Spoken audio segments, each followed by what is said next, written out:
Welcome to the Beyond the Curve MX podcast. I'm going to hand this off to Derek Schaefer, my buddy, handyman extraordinaire, motocross racer.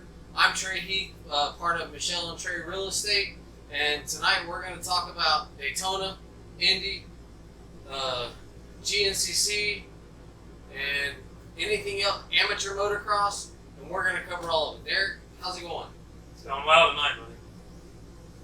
We're going to talk about, we're sitting in the back of Derek's toy hauler, brand new toy hauler. It's a Torque. Heartland Torque 371. Yeah, so you'll see this vehicle on the outside coming to amateur motocross. We're gonna get out. We're gonna start covering some of the amateur motocross. We're gonna cover pro motocross. We really want to get deep into what motocross looks like in the state of Florida, and if we have the opportunity, what it looks like outside of the state of Florida. I race enduros. Derek races motocross. I also do some hair scrambles, and Derek's better than I am. I'm not good. I'm a low-level B rider, and Derek is oh, by the way, there's the air conditioner. So we're gonna see what we have. So yeah, we kind of came up with this idea here. There's not a lot that covers the world of the Florida amateur motocross at all. I mean, everybody hears of Mini-O's, they hear, the winter AMs, but there's so many tracks around here, and this is being the heart of motocross itself. So we kind of came up with this idea and brainstormed. We love what Bubba's doing on Bubba's World podcast, and we kind of want to influence that a little bit, but bring in our world for everybody to understand, what the amateur level of riding is, not with no pros, no sponsorship, no nothing, just doing this out on our own, and what it's like for me, my kids, Trey, and a lot of the other guys that we know, to ride this style of riding. Yeah, so. I think a good example of that is I race hair scrambles, enduros, and there's some really, this past weekend, for example, David Knight, one of the best riders in the world, was just slumming at the Alligator Enduro.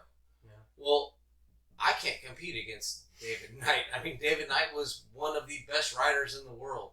Jesse Ansley, who's one of the top enduro riders, GNCC competitors. There's me, 50-year-old me who races. Guess who pays for that? My wife and I. Derek, when he and his boys go ride, they pay for that. And there's more of us that sit on the couch on a Saturday night and watch Supercross and we study Twitter for the other races that are going on.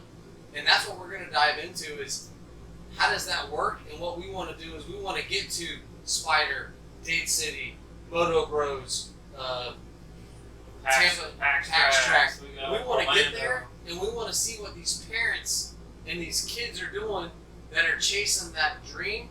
Is it a dream to go pro? Is it a dream to have just a great amateur career? Or is it just fun for the family?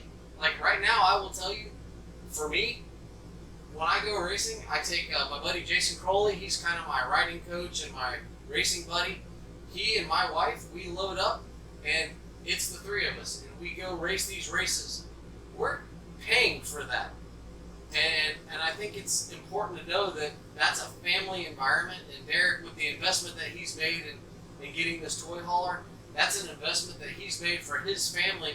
He has 3 little boys that enjoy riding at different levels, and we want to go into that in depth, and we want to see, like, there are kids that race these big races that just do it because it's fun to hang out with their friends. And I think Derek can talk about that more, about his career. I've never done motocross chasing the motocross, so I think Derek can go into that a little more. And even just the motocross in general, the environment, like we're both avid race fans. It's not like a crazed fan. It's just the atmosphere of the entire thing. I introduced my kids to it real young. They were all riding by 2 years old, and I started around the same age, and it becomes part of your bloodstream. Really, I mean, it's a whole other world unless you do it. I mean, the people that are going to listen to this are going to understand, and that's that. Like Trey said, that's what we want to dive into. There's not a lot out there that covers this topic and recognizes the people that are in it. Throughout my career, I've broken more bones. I mean, more bones than you can count on all your fingers, all your toes twice. It's just, it's part of the sport. And, you know, I had a rough go at it when I was young. It's just the constant wrecks, you know, breaking bones. Every season was something. And what I'm trying to do now that I'm wiser, we're trying to get our kids into it and, you know, veer away from that and talk with the other riders and just get a more knowledgeable race ethic, I guess. And so, I mean, that's about where we're at in life. Is, you know, we bought the toy hauler. We had a Class A motorhome. We were running around to these local tracks, and I'd like to, with my old career. I mean, I was an AB rider for years, and I retired in 2013. I compressed my spine at a state championship race, and I lost feeling in my legs. That's when I decided to call it quits for a little bit.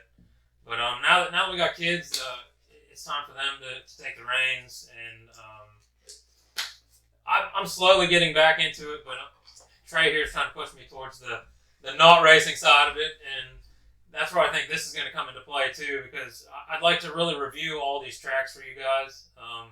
I do have a good mindset on all the racing. You know, I'm no Ricky Carmichael, Bubba Stewart. You know, their mentality and their analysis of everything is just out of this world. But I can analyze a track pretty well, and I'd really like to give you guys a good review on all the tracks that are down here in Florida. Everybody wants to come to Florida and ride. I mean, there's no doubt about that. Everybody always wants to come down here. We got Bike Week, and we'll get into that here real quick. But I'm hoping I can provide that for you guys, and we can do this, you know, weekly.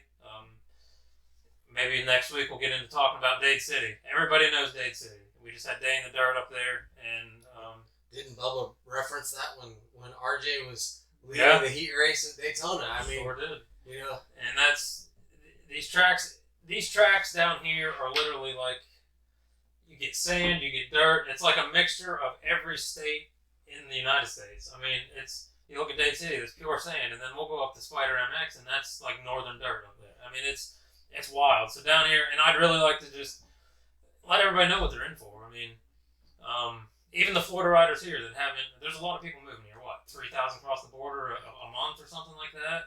It's crazy. But, you know, a lot of motocross guys, and hopefully we can dive into that for you and get you a good insight of what's going to happen. And, I mean, I guess on our platforms, we'll be open to any kind of questions too. I mean, I'd love to talk about my career with anybody. I was not pro, but, you know, I had some sponsorships when I was younger, and we made a go at it. It's my dad and them weren't really into it, so I kind of got pulled away from it for years. And then once I was on my own, I got back into it, and it was a rough go. But like, I want to give my kids the opportunity that I guess I didn't have thoroughly, and just have fun while we're doing it. I mean, it's all about, like I said, it's all about the atmosphere, the fun, just the environment. It is just the motocross world. You're not going to find nicer people and more sympathetic people, and just people that all around want to help. I mean, and as Derek talks about his starting in racing, I was a late bloomer into the world of motorcycles.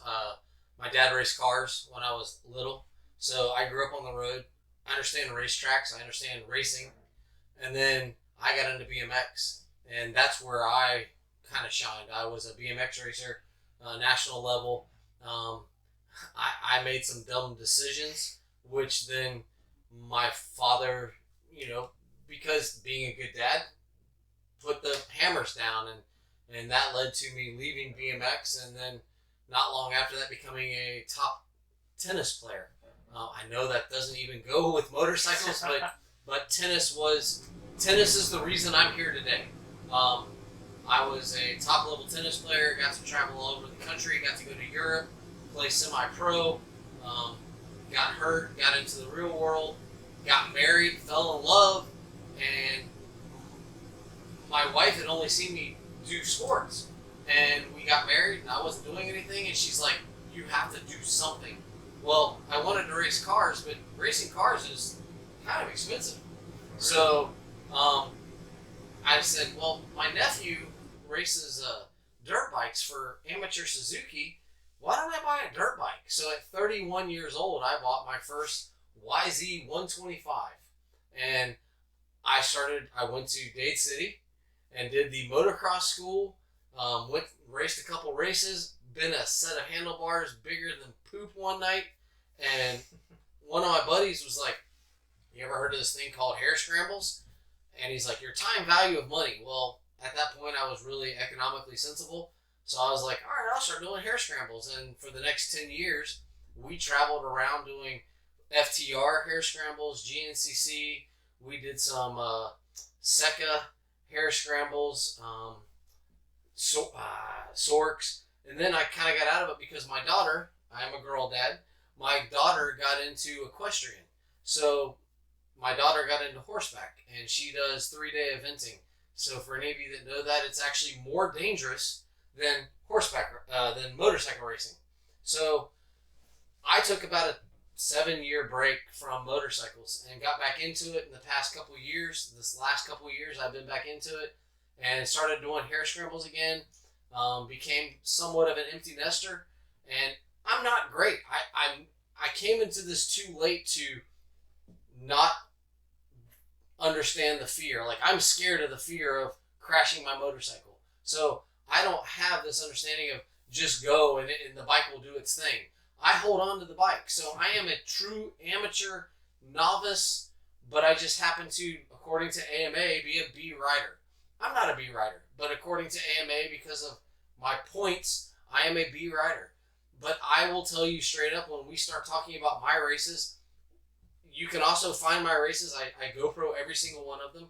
I just did the Alligator Enduro, and I kind of cruise through. If you see my pictures, I got my elbows down, I'm cruising through, but I finished 5th at the last race because I don't quit. And that's the one thing that I've never done is quit, and I think that's where Derek and I are coming to on this podcast is we just want to show, like, most of these, 99%, aren't going pro.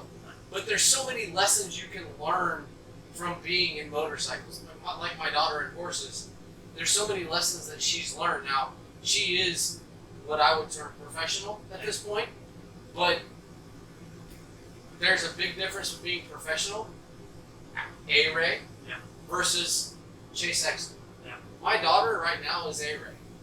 The levels vary. I mean, we were just talking about this today. Trey and I sat down, and we got a lot of local riders here in Florida. Like we said, this place is the heart of motocross. Most of your guys train down here. The majority of them train down here.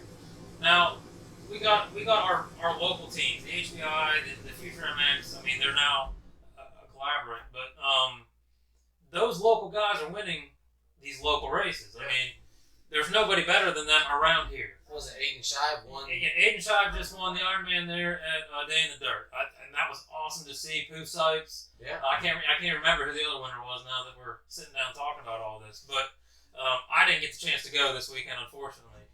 But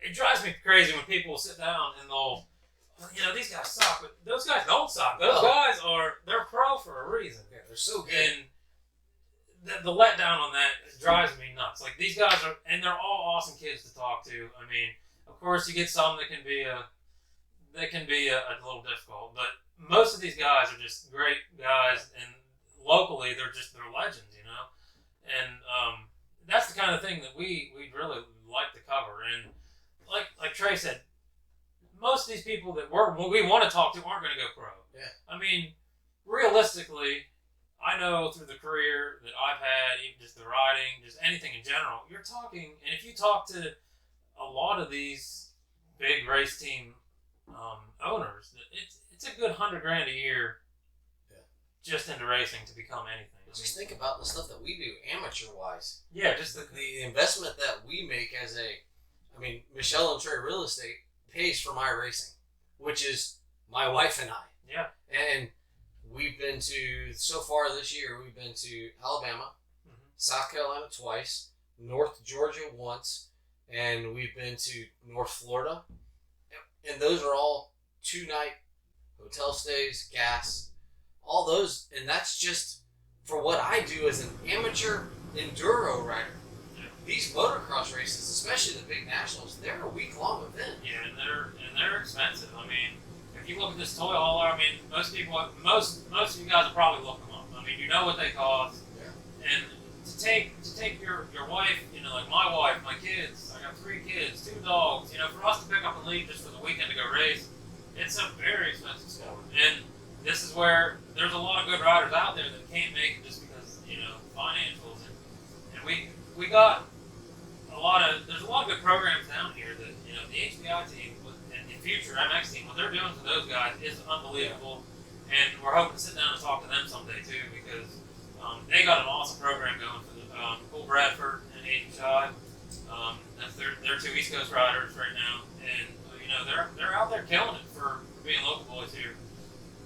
And by the way, if they make the night show, they're really good riders. That's a big deal. I mean, they're top 40. They're top 40. I understand they're not making it in the main, but they're good riders. You take that 40th, 30th place rider in the night show and put them on your local MX track.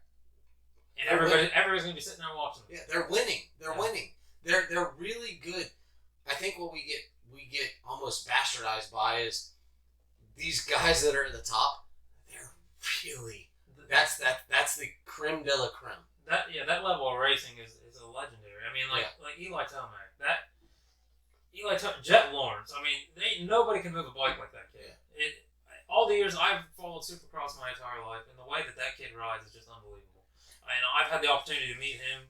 He's a cool guy, and you know, even Justin Bogle, I met him. You know, Ronnie Renner, some of the legends, and I just heard Justin Bogle's going to do 250 MX in Canada. Yeah, I seen that, and like you watched him. He's been at the top, and you know he floated back down to the bottom. Look at Dean Wilson. I mean, that guy's been at the top, and it's a hard sport. I mean, and it is hard to stay with it. And it's not the riding. I mean, it is the riding, but everything that leads up to what we do during the week. You know, Trey runs a business. I run a business. Trey's wife runs a business. You know, my wife's a speech therapist. We're busy. We've got 3 kids. These racers are just like you and I. I mean, they are no different. You see them on TV, but it's no different than they're running a business.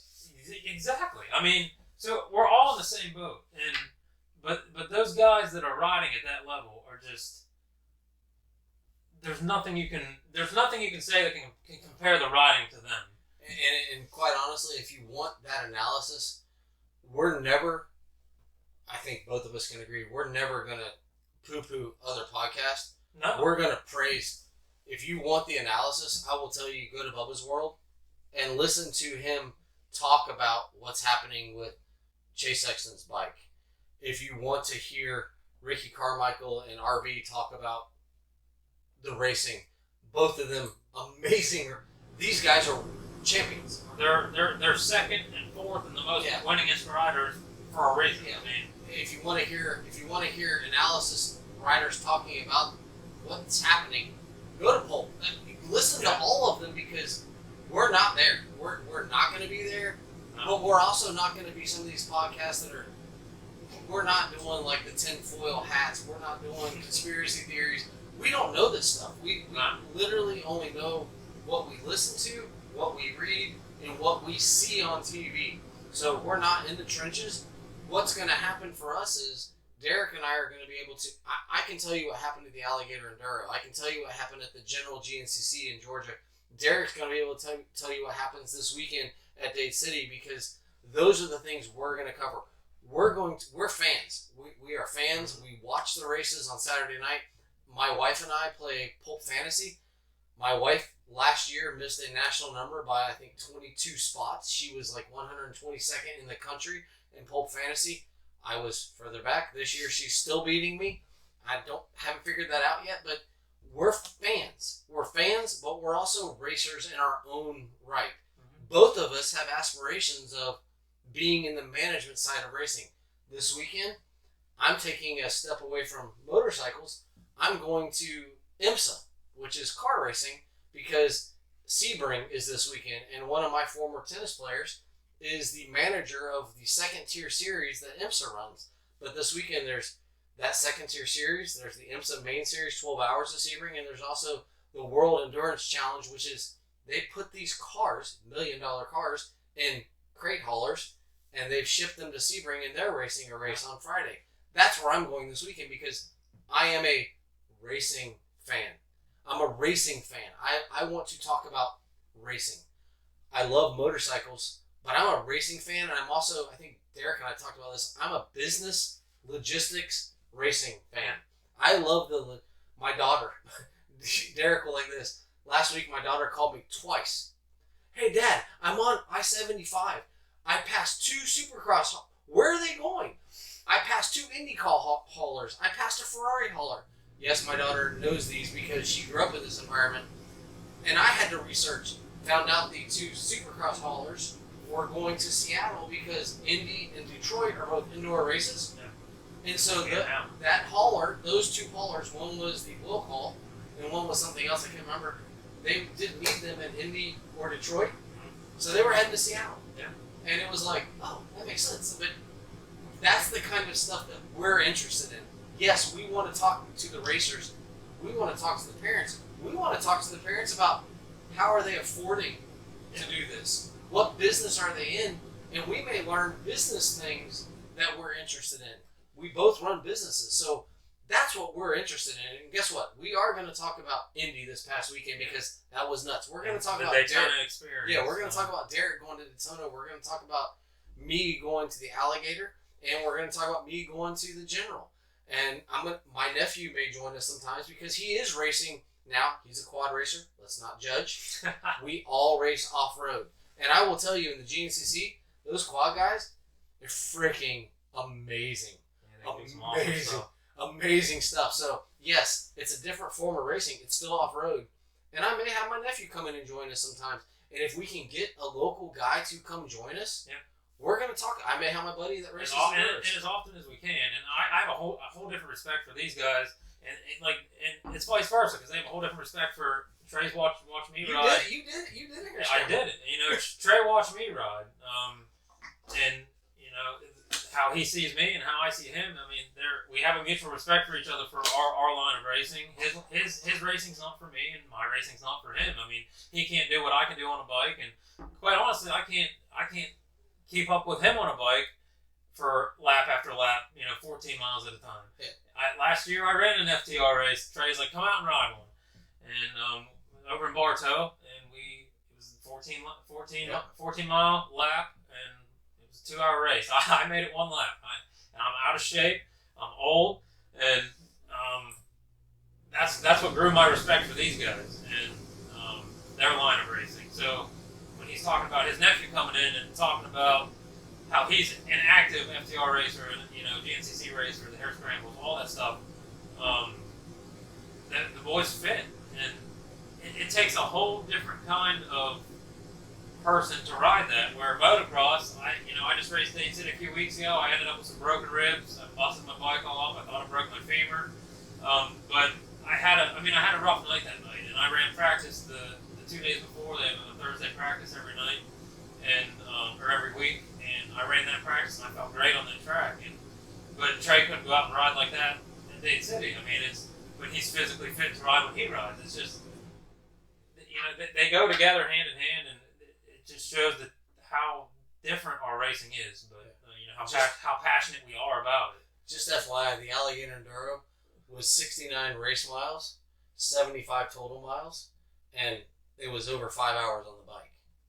Now, I'm not racing at motocross speed at all. And that's the difference. Yeah. But I'm on the bike. It was a 7.5, 7, and 6 mile loop, and we did that 3 times, 9 tests. So that's where the difference is in motocross. They go out and it's boom, boom, boom, boom, boom, it's boom. Hard. It's hard, constant. And when I watch the FTR race, that's my mentality. I've been motocross, indoor, supercross my whole life. That's all I know. Arena cross, and we go. I mean, if you'll listen to Bubba talk, and you'll listen to Ricky talk, and in the 20 lap or the 20 minutes plus 2 now, but they don't go hard the whole time. Where us local guys, we go hard the whole time. And what, 4 or 5 laps? Yeah, depending on where we're at. And some of these bigger tracks, the Minios or Gatorback, that's a big track. So we're going hard for 5 laps.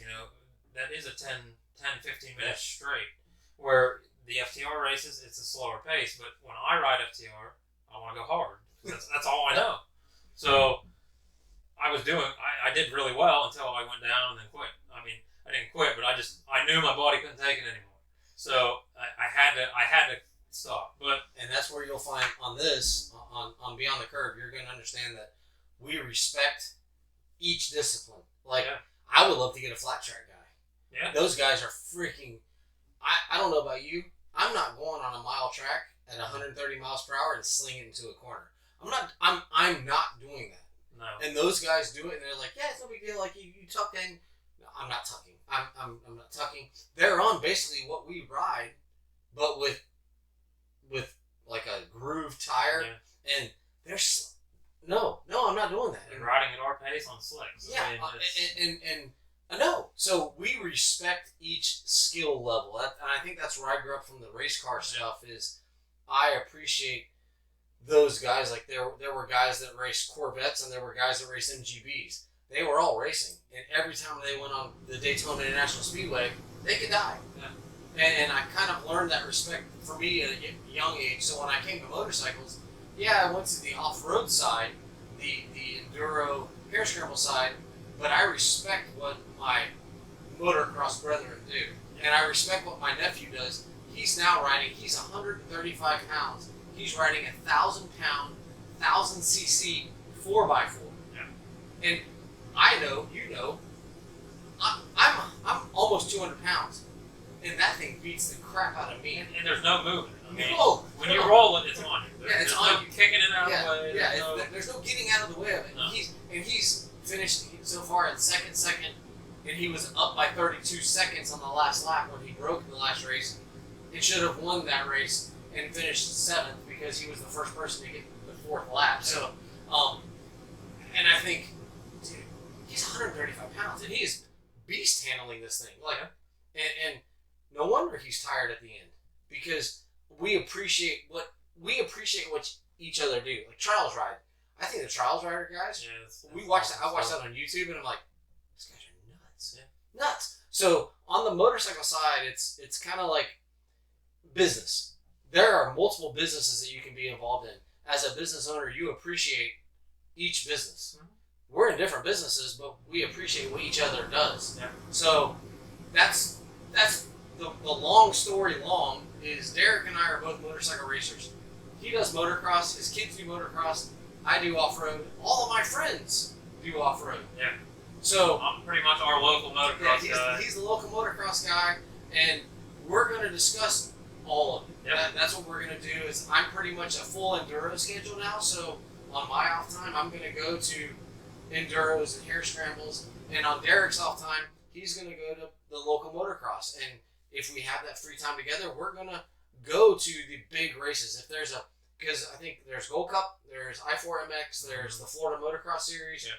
They've already finished the Winter Ams. Yeah. But Florida has 3 or 4 series that happen throughout the year. There's many series, and we got the E-Jam Pee Wee series. Yep. And our kids ride. And that's a fun one, because that's actually where we actually had the opportunity to run into Hayden Deegan and Kristian Craig, and Kristian Craig and his wife. Kristian wasn't there, but Jagger Craig is there. And I mean, if you follow motocross, supercross at all, Jagger is with them all the time, everywhere he goes. He just rode opening ceremonies with Kristian the other day, and our kids became really good friends. They got to ride with Jagger at an EGM Series race at Spider MX up in Wildwood, Florida, and that was just an awesome experience. Now our kids are watching Jagger all the time on YouTube, and that's what we want to dive into here is this motocross. Like, I'm from Pennsylvania originally, and a lot of our Pennsylvania watchers are going to see this, but motocross up there and motocross down here are 2 totally different animals. Yeah. Like, we're with pros all the time. Yeah. No matter where we go, his outdoors, my motocross, we're with pros all the time. Well, it's like this weekend or this week on Thursday, I lined up. Jesse Ansley's in the race. Mm-hmm. He's a GNCC. He's an Enduro champion. He's an XC3 champion in GNCC. He's running. He wins the Enduro. David Knight, who's, if just Google David Knight, and he is one of the top off-road racers in the world, and he's old now, but he just happened to show up Yeah. There's also local pros. We go to these. My nephew's racing GNCC. We go to the races. All these pros are like he actually races with some of the pros in the morning race, and you go to a Dade City. You never know who's just showing up to get some laps. Yeah, and you'll get Tyler Bowers there. You'll get Kyle Chisholm. Yeah. Jet Lawrence. The Lawrence brothers are there all the time. Yeah. Just because they live so close. Yeah. I mean, a lot of these riders live right there. Evan Ferry and all those guys. You don't see them a whole lot, but they're here. And even when I rode that FTR race in Bartow, I rode with Zach Osborne. Yeah. By the way, Zach Osborne is one of those guys that's transitioning from the motocross world sprint to the GNCC. And if you listen, go back and find some of the Zach Osborne interviews, and he will tell you, like, man, it is tough. Like, he goes and rides with these GNCC guys, and he's learning new, like, he's riding. He is a national champion, Supercross champion. And he's like, I go out and ride with these guys, and they're leaving me. They're like, oh, you do this, you do this. And he's trying to learn a whole new discipline. He's also raced the ISDE, but he's learning this discipline now. And that's the fun that we have. Like, where we are, we have Baker's Factory is in Claremont. 83 Compound is in roughly Claremont. We have the Sandbox. Up in Tallahassee, where my daughter is, just north of Tallahassee is Georgia, but in Georgia, it's like 20 minutes, 30 minutes. We now have Sorby Academy, which is Justin Marsh's trainer, Eric Sorby. You have Sorby. You have Yamaha. You have what's the other one? There's Davey Millsaps, the Millsaps Training Center. There's GPF. Cool thing about Millsaps, we got to meet him in Daytona. He was there. Oh, really? Yeah, so we'll dive into that. And actually, I mean, that can lead us right into this. Yeah. The whole Daytona experience. Yeah, talk about that, because so this is the world center of speed. They just had the Daytona 500. They had the 24 Hours of Daytona, and now they go into.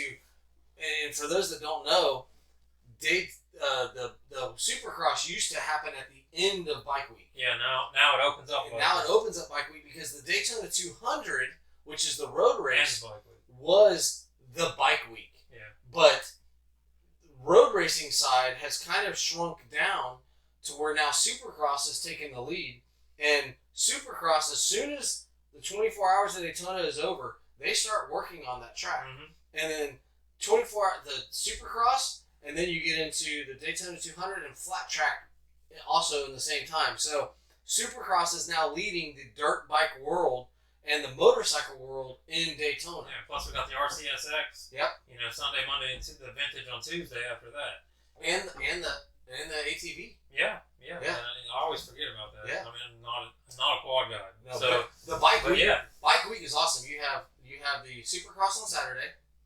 You have the ATV GNCC on Saturday. Then on Sunday you have the GNCC bikes. Yep. Then you have the practice for is practice on Sunday for the RC? Yeah. So practice on Sunday. Racing Monday. I think they do a little bit of racing on Sunday too. Okay. And then I can't remember the schedule. I was going to race this year. Yeah. Until you complications. and then you have the ATV, and then on Thursdays the Alligator Enduro, and then you get into flat track because flat track started on the 9th with the same day I rode, and then the Daytona 200. So literally that whole week is about motorcycles. Yeah. But it starts with the Supercross. Derek had the opportunity to go to the Supercross. I did not. So tell me about that experience. We go every year, and I know if you're a fan of this sport, which you're watching this, you are. It's that one race that everybody wants to go to. Yeah. It's that one race that's not a Supercross style. We are fortunate enough to get the opportunity to go for the last 4 years running. Every year it blows my mind. I mean, we know what we're in for every year. This year we sat in the roost section, which is sideline. If you watch the race coming in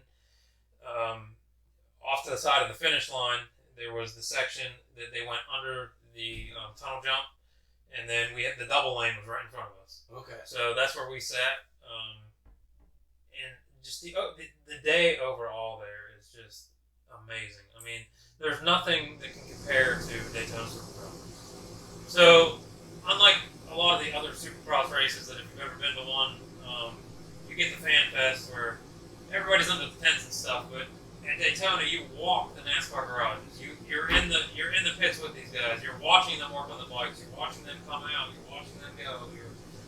It's an awesome experience, and I mean, if you ever get the opportunity to do it, do it. That's just the beginning of it. Once you get into the racing part, there's no crowd like Daytona. Now, Indy this past week, that crowd was insane. But you get to watch Daytona at a whole different level. You can't. It's hard to see the whole track sitting where we sit. You know, you get trackside access there. There's so many different opportunities. But you know, like Ricky's there, Bubba's there. You know, they're all there. It's just everybody's there. Like I mentioned, Davey Millsaps was there, and that's somebody you just don't see too often anymore. And ironically, my buddy John Eric, who was with us, he had a Davey Millsap shirt on.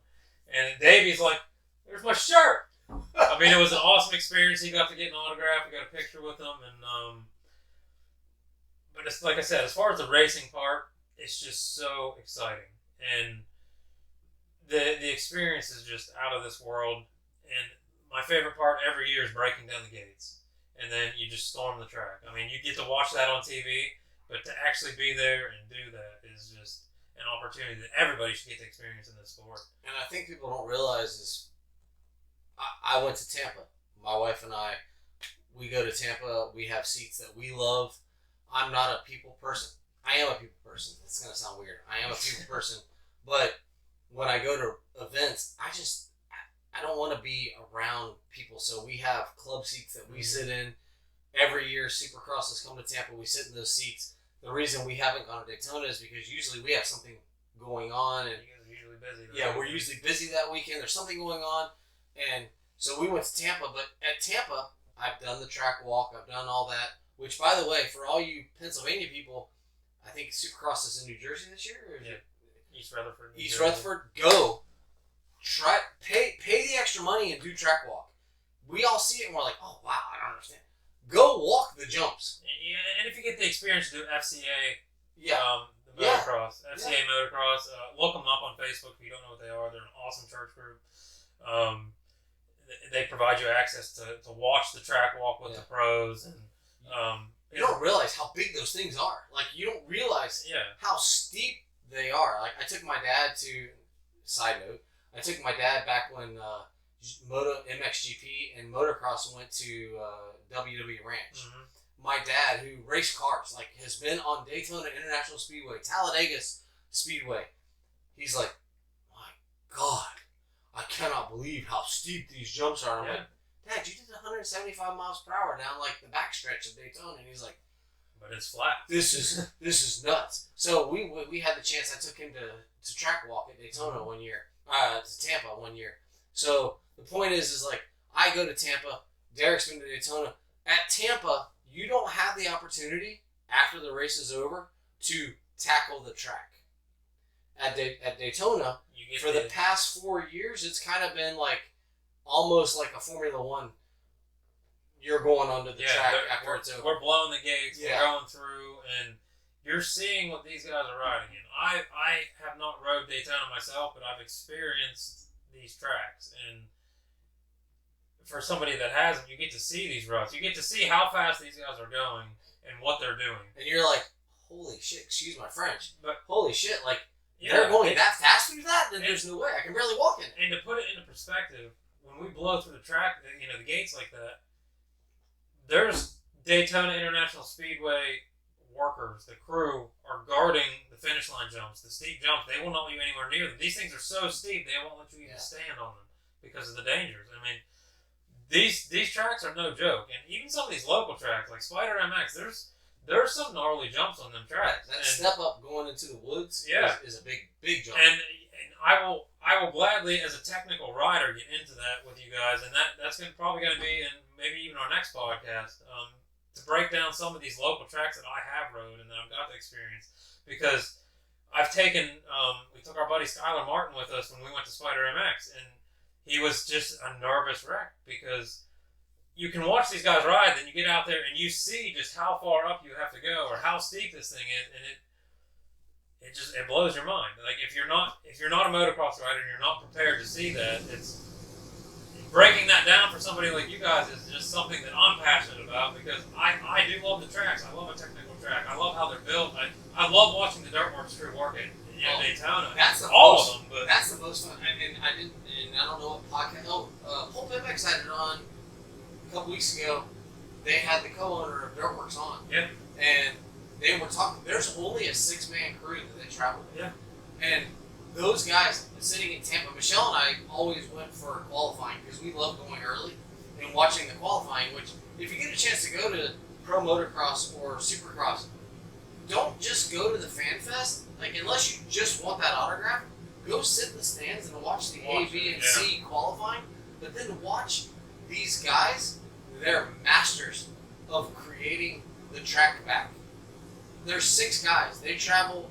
They're literally on the road all the time, and they make these tracks beautiful. Yeah. Like, beautiful. And what they can do, I mean, if you look at these past races, you know, these whoop sections that even the big guys were just. Yeah.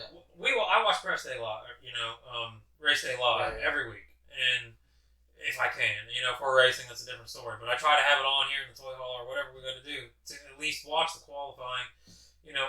We're that into it.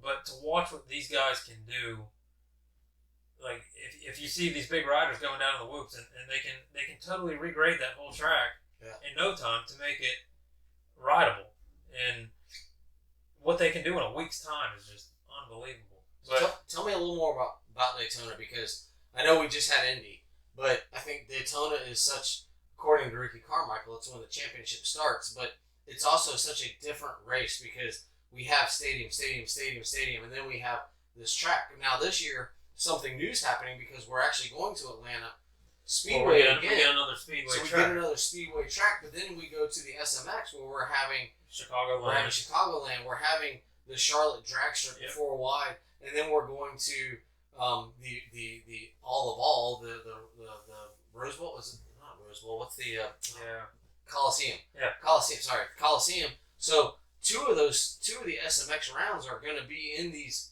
stadiums. Yeah, and there are riders that perform better in those outdoor-esque tracks. But as a fan, what do you think of Daytona versus the rest of the Supercrosses as a whole? And I've been to other Supercross races as well. Like I said, as a fan and watching the races, it's like I said, it's a whole other environment.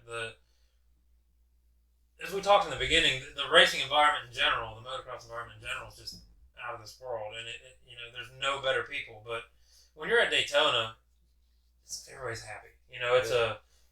You get like I've been to Indy this last race here. I've been to Detroit, and those inside stadiums are just the football field type. It's fun, but it's not like Daytona where we get a little bit of motocross, we get a little bit of supercross, we get that technical track like that. I will tell you, like, what you can't see on TV is, I told you I sat right in front of the double lane.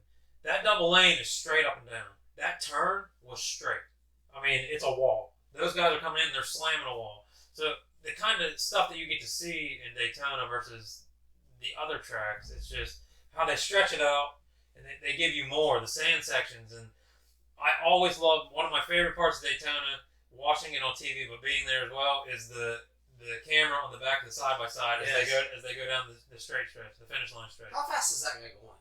As fast as the bikes. Really? So, we're pushing 55, 60 going down through there. And they go down, they turn around, and they come back, and they do it again. And you see it on TV, but seeing it in person, it's just an awesome technique of how they're doing it. There's a guy sitting in a seat in the bed of a side-by-side on the seat with the camera. And somebody's hauling ass in that buggy, running down the finish line stretch. That's the cool stuff that we don't get to see. It's kind of like when we do some of our amateur races, and the guys are flying the drones, or guys have GoPros, or guys are shooting video. Like, we see all that stuff, but we don't really see how it's done. I'm sitting at home watching Daytona. Yeah. You're there. I'm seeing, like, man, that's amazing. I wonder how they fly down there. You're saying it's a dude sitting in a chair. That's all it is. And then, like, the spider cams, they're literally just on ropes. Yeah. Cables that span halfway across the track, and it's just a camera that somebody has got mad skills, because we talk about the skills that we have to ride. These camera guys are out of this world.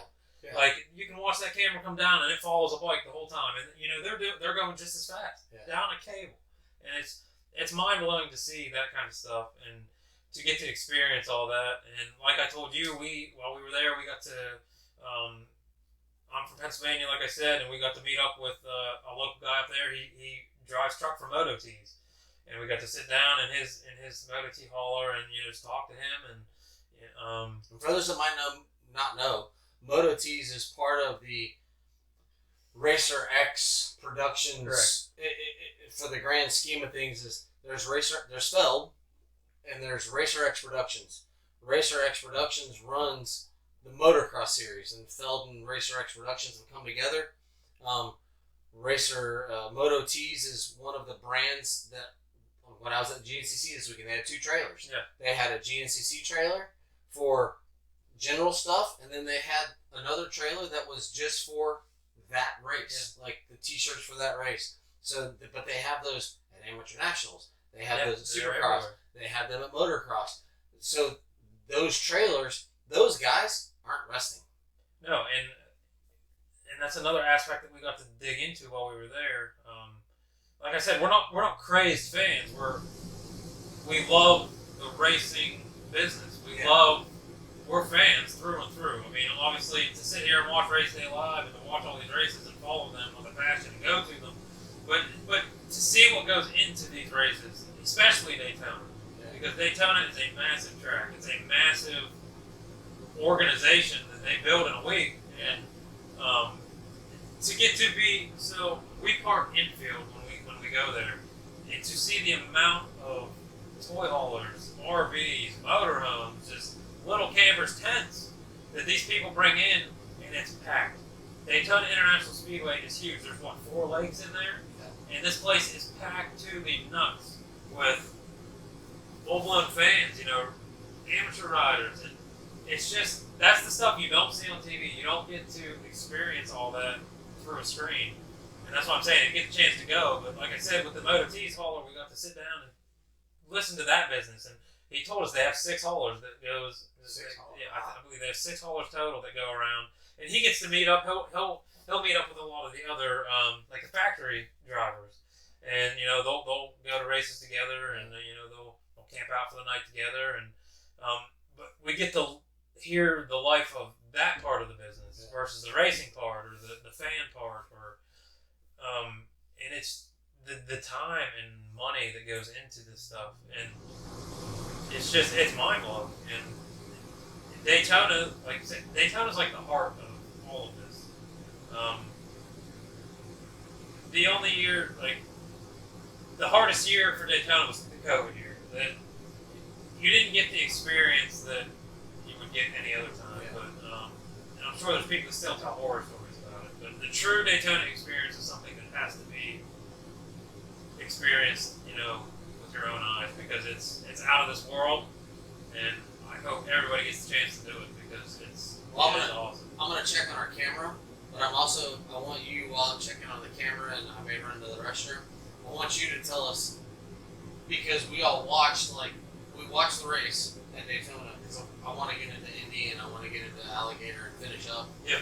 I want you to explain while I'm gone what it was like to be at Daytona at the finish, and then all of a sudden I'm watching the podium and it looks like a freaking concert. So while I'm checking all that, I want you to explain what that's like as a fan that's there, because for those of us that are just watching on TV, it's like, oh, that's cool, that's neat. Yeah, but it's like an experience that most people don't get. We're good.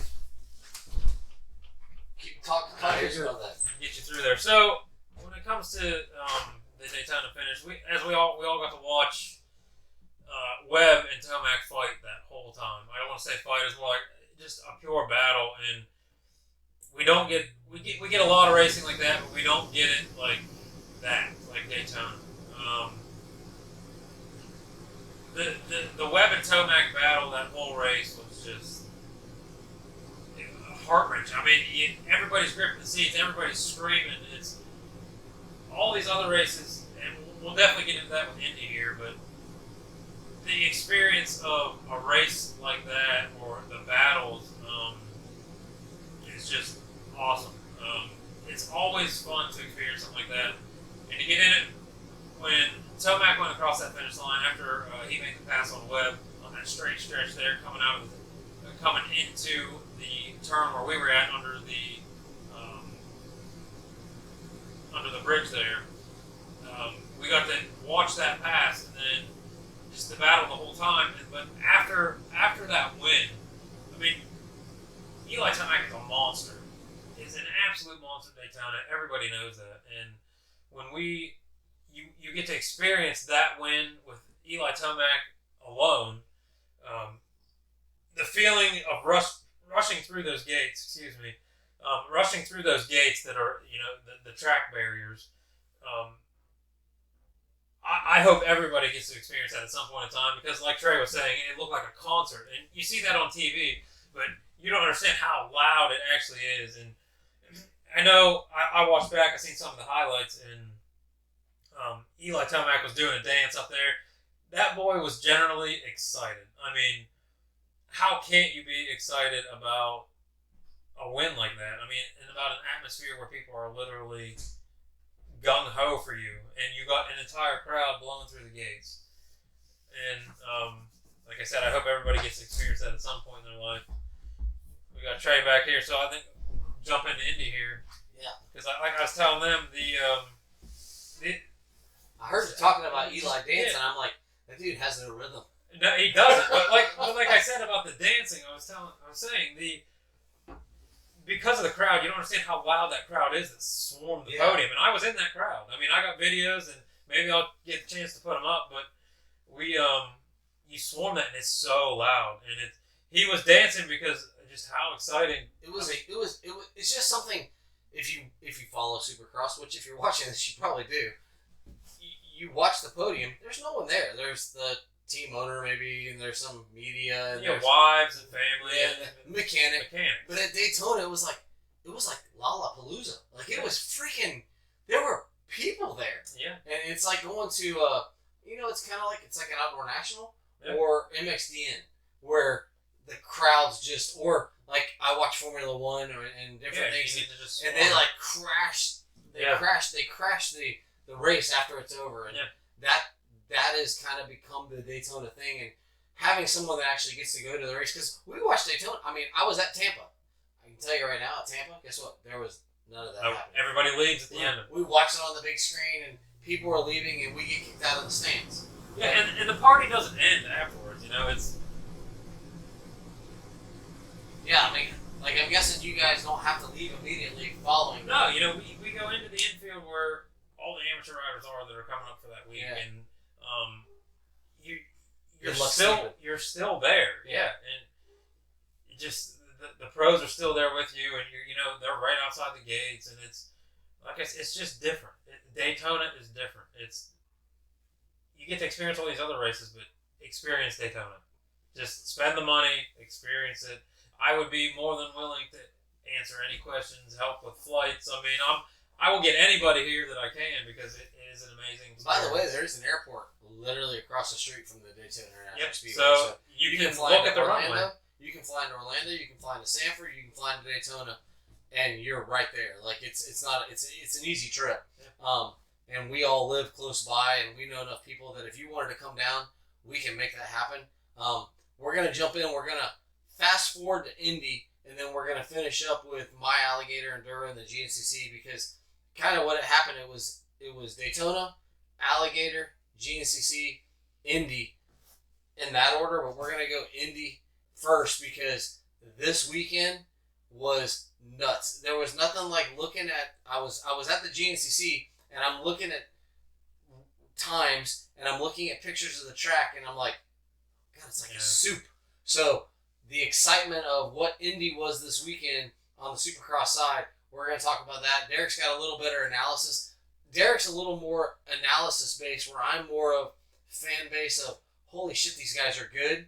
Derek's more analysis. So when I talk about it, it's going to be just from the, I hate to say more business side of, these guys are good, and I'm more of also the mentality side, where Derek's more from the riding side. But we're going to jump into Derek's analysis of Indy this weekend because he was pumped about sitting down and talking about this. So oh my God, I want to let him talk about it. So cut loose. And I mean, I remember the race, but everybody was going to remember the 450 main. I mean, there's nothing more enthusiasing than that main event. But that track all night was just gnarly. I mean, every rider out there was saying how gnarly that track was.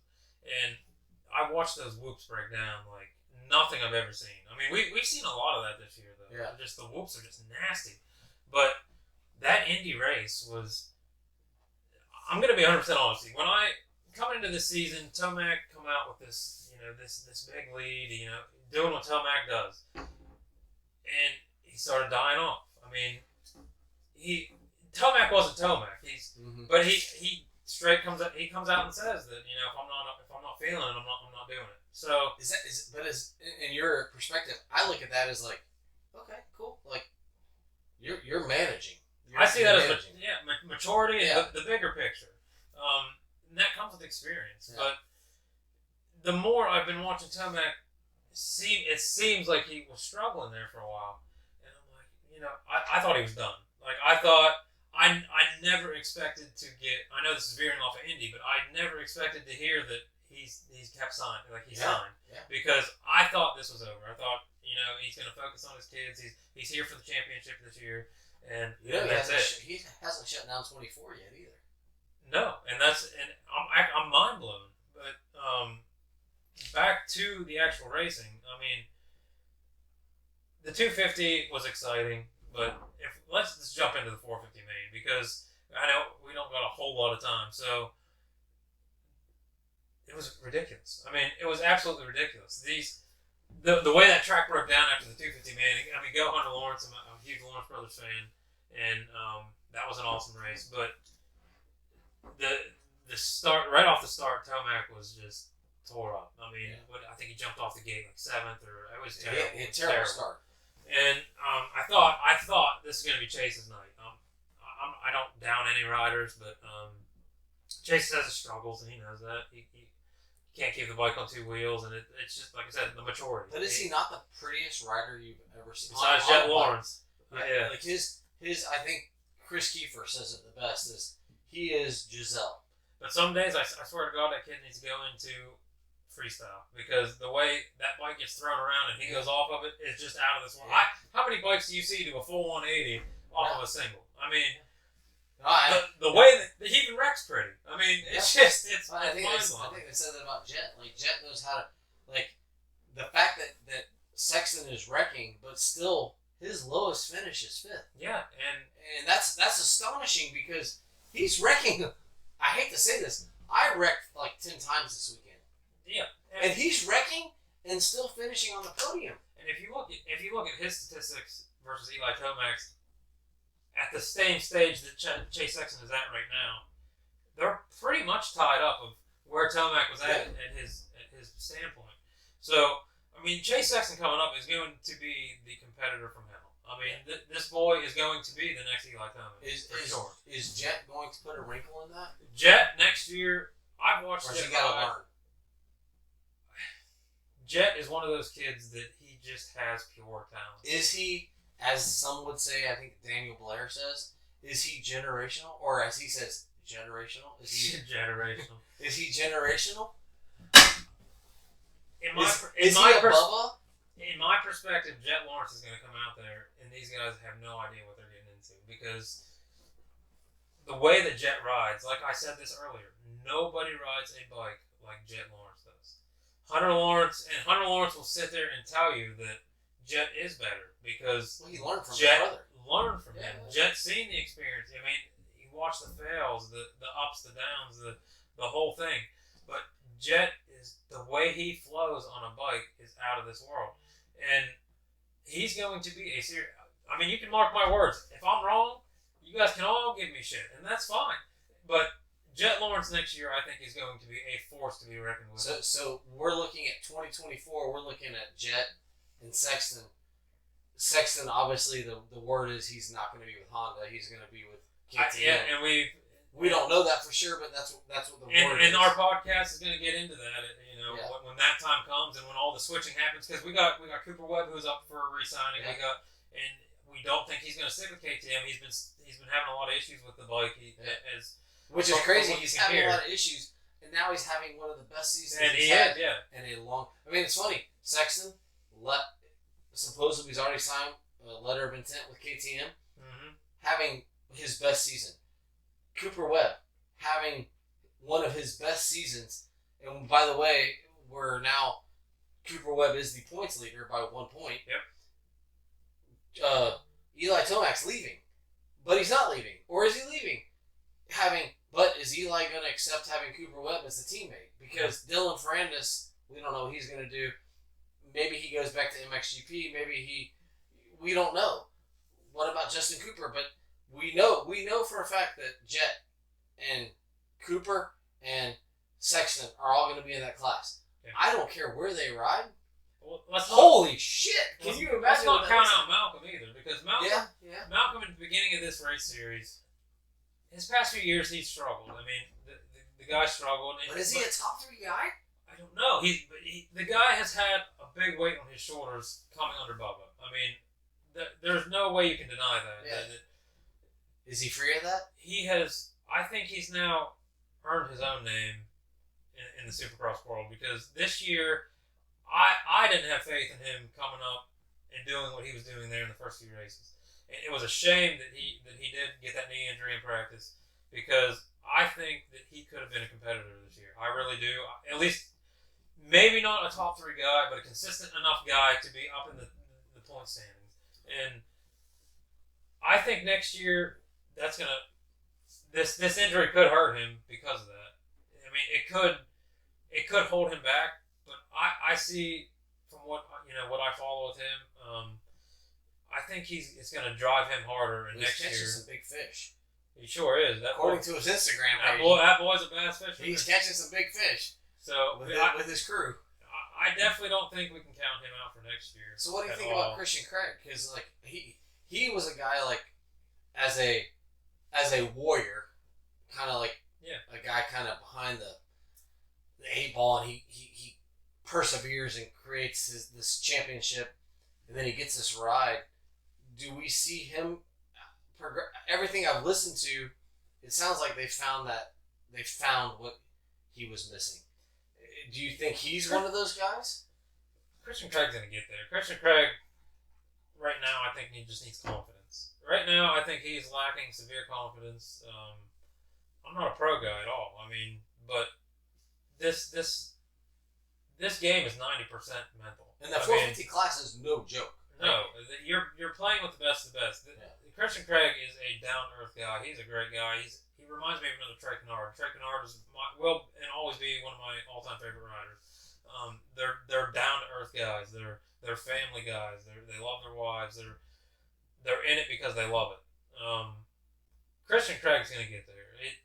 He's showing improvements already. He had a rough start to the season. It's been rough. He's had a rough go at it. He wasn't comfortable on the bike. He's not comfortable mentally. He's not coming through like everybody thought he was going to. But what he finished this week. I mean, he did well. Was it bad for him at Daytona that Hampshire beat him? I think that mentally, that probably put a damper on things for sure. But that was awesome to watch Hampshire come out and do that. But if you watched at Indy, he straight up passed Tomac. Yeah, like I said, if you go back, he said how great he felt that day, and that was a rough track, and for him to feel like that was a good sign to me, because he's been struggling. Because he's a smooth guy. Yeah, he's not one of the guys I always picture him on a California baked track, just cruising. Mm-hmm. Indy track was not California baked track. No, there was nothing smooth. The fact that he went into a corner, high-sided basically Eli, and said, "I'm taking this position." Yeah. And Eli's like, "You got it." Knowing these guys are smart, Eli knows if I lose this position, I lose the points. Yeah. And he just said, "Cool," and let him go. Yeah. And I feel like that, as minor as that was, I feel like that's a good move for a Craig, because like Dean Wilson's out this year. He's done. We don't know what's going to happen to Colt Nichols, which, by the way, that dude is a good looking man.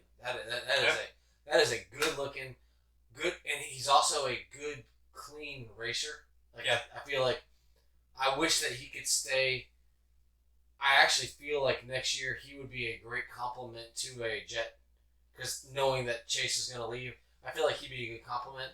But if we go through the top, like Cooper Webb, we don't know what he's going to do. There's rumors he's going to Yamaha. Yeah, I mean there's all kinds of rumors that a lot of them are moving. Yeah, and Eli and Chase, we know he's potentially moving. So the top three right now, we don't know what the hell they're doing. Yeah. Jason Anderson. I've been watching this sport a long time. I have never seen a factory go on national broadcast and scold a rider like they did for what happened. For what happened to Jason Anderson. Is that something I also found out this as well in a podcast? Jason Anderson is one of those guys. He has his crew, the Fried Team Fried. From what I've heard, one of his top guys is now not working for him, and I wonder if that affects, because he's had his Jason Anderson for this. You want to study business and racing? Go study Jason Anderson. Yeah.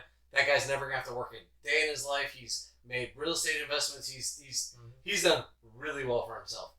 But he has a crew, and one of those crews was one of his filmers that now works for Racer X and Feld, and he's lost that. You hate to say it, but you and I both know if we lost part of our crew, it would throw us. It would be hard. It would throw us off at that level where everything is so precise. Does he stay with Kawasaki next year? I don't. I think he's got a good team there. But Where does he go? I think exactly. I think after what's been happening this year with him and Justin Barcia, I don't think a lot of that is intentional. I don't. No. I'm a Justin Barcia fan. I mean, I'm a fan of all these guys. I am, and I don't think a lot of that's intentional. I think those two are just so close in speed and technicality that they just end up together. That's just how it works. And does Barcia race dirty? I don't think so. He does. Barcia's got. You're a Yankee though, so here we go. Yeah, so this is for the South and the North. Barcia's a nasty mofo. So Barcia, is he a dirty rider? Yes and no. When you're I've never raced Barcia, obviously, but if I'm racing with a guy that I know is like that, I know that's coming. Like, I know but even if you know what I'm getting into with Barcia. He still cleans you out. Seeing Cirillo in Oakland got out of his way, and he's still not going to. There's some dirty moves. Don't get me wrong. Justin Barcia puts down some dirty moves. Not all of them are, but his performance this weekend in Indy was beautiful. Out of this world. And professional. I don't think he knocked anybody over. He passed clean. He raced clean. And I have heard, I'm guessing, he had some meetings. Mm-hmm. Not with Feld or AMA, with riders. Yeah. And said, hey, I'm sorry. Like, actually said. And we know a leopard doesn't change its spots. But he said, hey guys, I'm sorry. There were moments this weekend that he did not do Justin Barcia things. And guess what happened? He could have won. He was up there. And yes. Justin Barcia is out to win. I mean, it's contract year. Sure is. And he's out there to ride. I mean, that's the mindset that he has is winning that race. I mean, are you with me though? No, I get it. But he's hurting himself doing riding like that. Yeah. And everybody said I've heard interviews from him years ago. He's like, why do you rev the bike? It's how I ride. Yeah. I can't change it. I've tried to change it. I can't change it. And I think the taking people out or taking these running them out of real estate essentially at every track or just taking out washing out their front ends. In Oakland, he did it twice. I don't think he can help it. Yeah. Like, I think the guy, it's literally just like revving the bike. It's like the scorpion with the frog. Like, the frog gets on top of the scorpion, and the scorpion reaches around and stings him and says, why did you do that to me? And he's like, because I'm a scorpion, that's what I do. Mm-hmm. Like, I think he can't help it. But I also appreciate the fact that it's a contract year. As long as he's with I wish TLD would move forward and hire another 450 rider. But one of the deals is as long as he's on their 450 team, he's the only 450 rider. Mm-hmm. Well, he's earning that right to be the only 450 TLD rider next year. That's another job. Like you and I in the business world, that's another job. There's guys that would love to have that ride, like the second guy. And yes, in motocross, guess what? There are A and B riders. We all know that. We all understand that. Just like Formula One, there are A and B riders. And guess what? It's okay. If number one's making $2 million and number two's making $300,000, fantastic. They have a factory ride. I wish that TLD would say, because they're gonna have some decisions. Let's not slight that Mosman's probably on the way out, and I hear that that's gonna be, what's the guy's name? The KTM guy right now. Not Vial, but the other guy. Yeah, Tom Vial and oh my God, where's my brain? See, we've been talking so much about the Cherubus guy, the Volan. Max Volan. I hear that Volan maybe, but that's part of the KTM group. That they have the KTM, Husqvarna, and Gas. Well, he's not. Vial's here. Volan's not doing it. We're gonna shift him to Gas. That's not a true demotion. It's not a true demotion. You lose a little bit of the freedom of running what you want to run and that kind of stuff. You have a great bike. You have great people helping you. But I wish that on the Barsha side, that Barsha would allow another 450 guy. I guess that's part of his deal. And as soon as he retires, they're going to go too. They're going to go too. But I think Barsha, we've talked about Tomac. Tomac just didn't have it. It wasn't there. He's not there. Sexton threw it away. Well, let's talk about that Sexton wreck, because that was the way his bike got swallowed, and that boy just ejectocito. Yeah. And another pretty wreck from him. Yeah. I mean, it was just and he really didn't gain much. He only gained 2 spots. Yeah. From the time he crashed. By the way, we're not fashion conscious here, but I will tell you, Sexton's outfit this weekend, when he had his full visor, and at one point they showed him, he looked like a Ninja Power Ranger to me. The way the helmet looked and the outfit, I was like, my wife even looked, Michelle's like, I see it. Some of the gear this year is mind-blowing, and some is like, what were they thinking? Yeah. I felt that way with the Fox gear at Tampa. I was like, it was military. I'm like, okay, is this like a radar blurb? What? I didn't know what Fox had that weekend because they all had the same gear on. But so Sexton looked like a mutant ninja Power Ranger to me. Well, he wasn't much of a Power Ranger when he come off that bike. No, but it's funny is he went from 12th only to 10th. Yeah, he I think mentally that put him down because he was up there. He was thinking that this was going to be the week, and he was through Tomac. I think mentally he was there. He was ready, and then that rut swallowed him whole and spit him back out.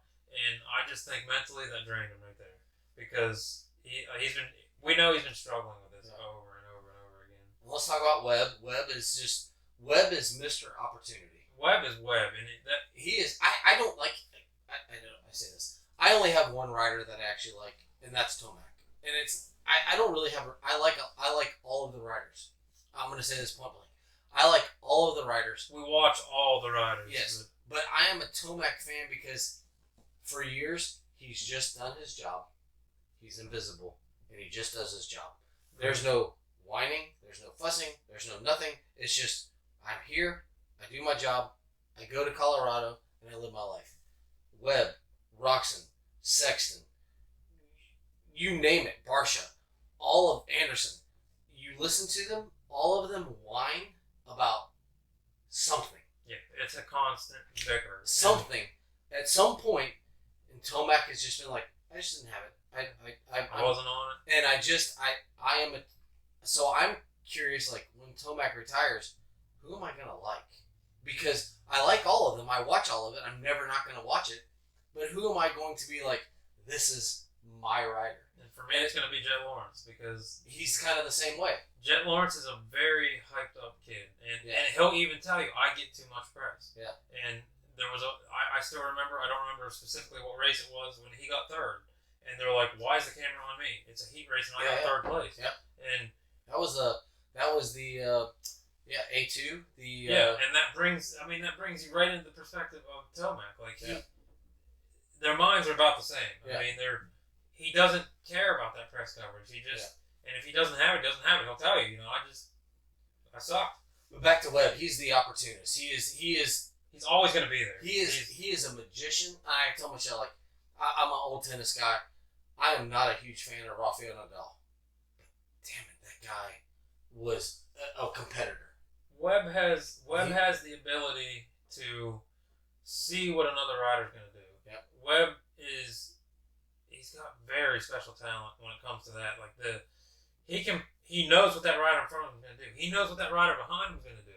And he's not much of a rider, I believe, in my opinion, to race behind him. I mean, this is a sport you can't race behind you. You got to race in front of you. And he just has a feeling. He's got some sort of sixth sense. Like he's won with his bike. He's won with. Last year he was not one with his bike. No. Him and that bike were like an old married couple that hated each other. But this year we know one of them. Yeah, sure do. But he's back to being with the bike, and he's back to the Webb that has always been able to know what his competitors are going to do. Yeah. To choose the lines and to get around these guys, and he can adapt in ways that these other riders can't, and that's what gives him the red plate this week because of what he can do. Now, I mean, we look at Ken Roxon. That's where we got to go because we talked about Barcia, we talked about the podium, we talked about off the podium, we talked about Tomac and Sexton, we talked about Barcia and who he is, but damn it, he got on the podium. And we talked about Webb, who got on the podium. Mm-hmm. The one we have kind of forgotten about, and also, like, as great as he is, I love him for who he is. But he's also, there's always something wrong. But damn it, what happened in Indy? He came out with it, and he was on it. That boy was on it. Well, Kickstart Kenny came out of nowhere because, like you said, there's always something wrong. Always. He was even sick. He said, I've been sick. Yeah. I've been sick. And like, you just won a Supercross. You weren't that sick. No. And last year I was sick. I've been battling a sickness all year, and it's always something. I'm a Ken Roxon fan, but he's got these issues. But this weekend was the old Kenny. I mean, that was Kenny Roxon right there, and for him to come out and do what he did on that ancient bike. But let's not forget, it wasn't that many years ago that ancient bike won 20 out of 24 motocrosses. And it did a lot of winning with him on it. Yeah.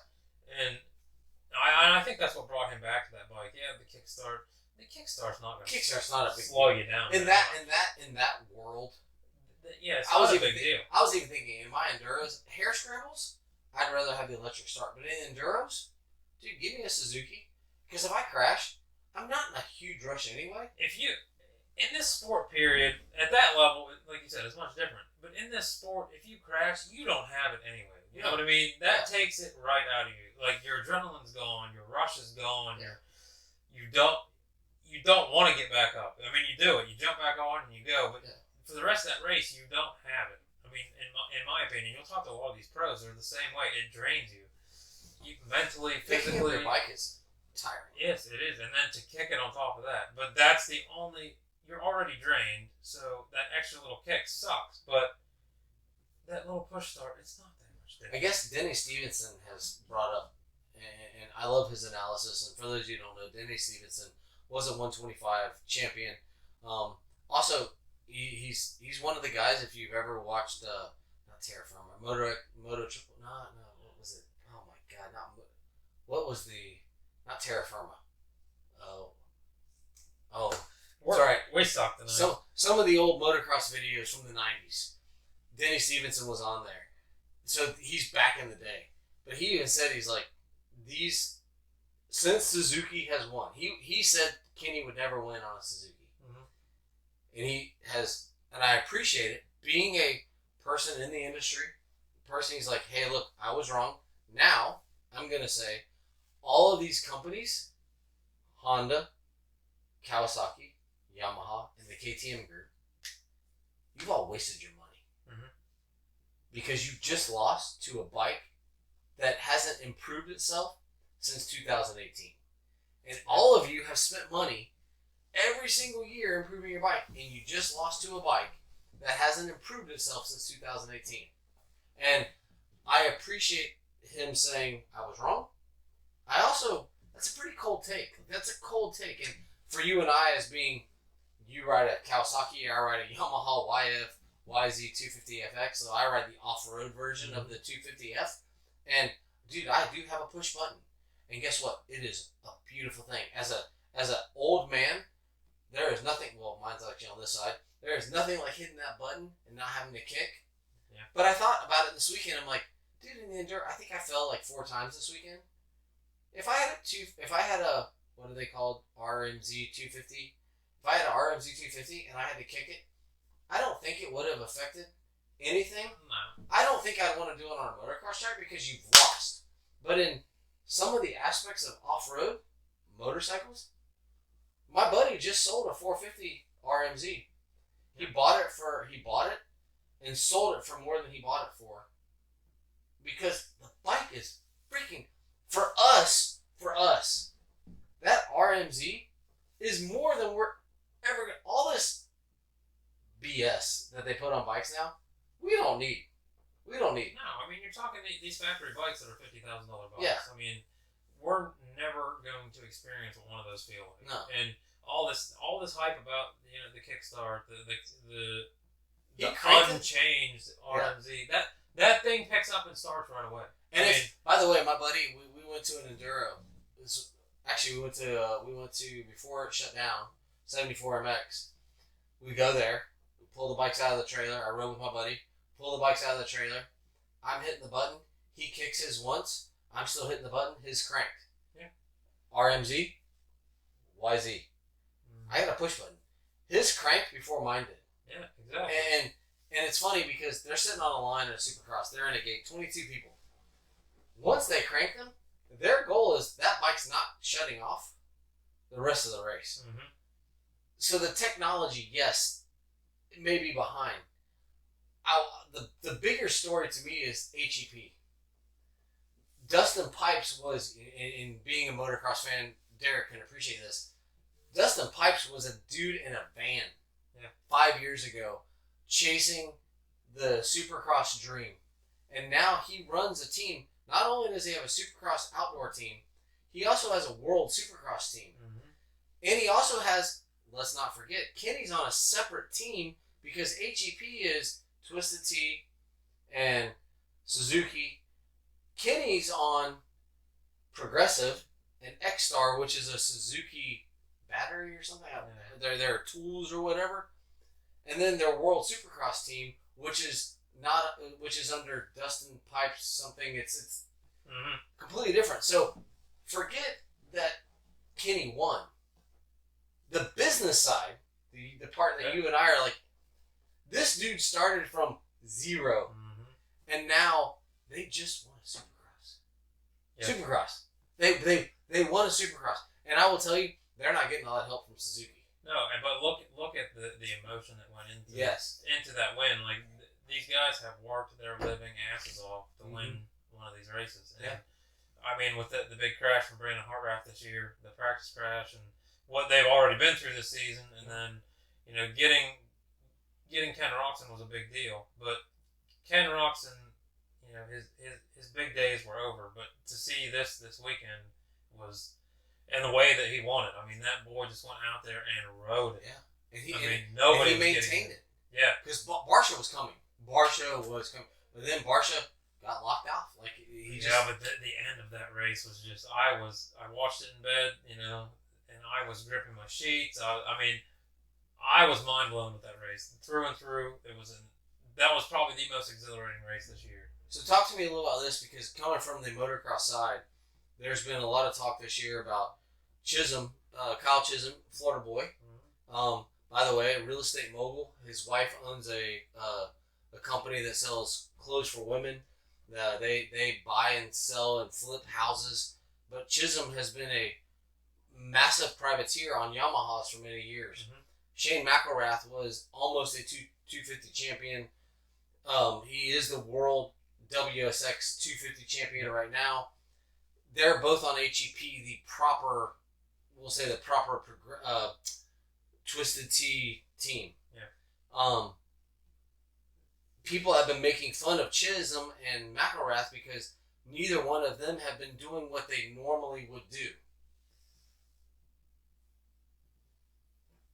Ken wins, laps both of them, but they're both, if you look at their results, they both had good races. They both had good races that race. And people are like, they're not doing. Explain to a little bit, I don't know if you know, but what Chisholm is actually doing for that team and how little McElrath has actually had a chance to be on that team as to where they are, and the fact that this small team is housing 450 riders. The Chisholm and McElrath are very underrated. Those boys can ride. And I've witnessed myself, not just the pro part of them riding, but at Dade City here, I've watched Chisholm ride. You know, I watched him and Tyler Bowers battle it out, a few years back here. And that whole HEP team is, they're a building, they're a house that's not quite built yet. The foundation's laid, but I think they're going to be an up and rising team yet.